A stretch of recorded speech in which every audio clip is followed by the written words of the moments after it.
अस्सलाम वालेकुम सर, क्या हाल है? ठीक हैं? तबीयत से ठीक है सर? सर 2 दिन पहले भी आपको वीडियो बना के भेजी थी, बताया थी सूरत हाल बस्ती खुदादात यूसी 61 वार्ड नंबर 6 नियाजी चौक वाली गली। सर ये वैसे ही एज इट इज़ वैसे ही है, आप देख सकते हैं, बिल्कुल वैसे ही है। क्या तब्दीली है? ये सुबह के मनाजिर हैं सर जी। सुबह ये हाल है तो अभी सरकारी पानी आएगा तो ये आप सोच सकते हैं कैसे हो जाएगा। ये सुबह सुबह के मनाजिर हैं,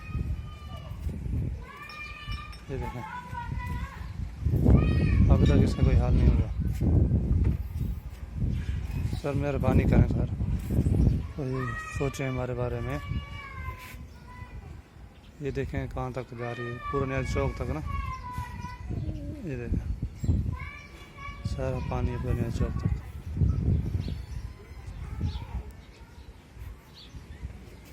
ये मेहरबानी करके इसको सर क्लियर करवाएं,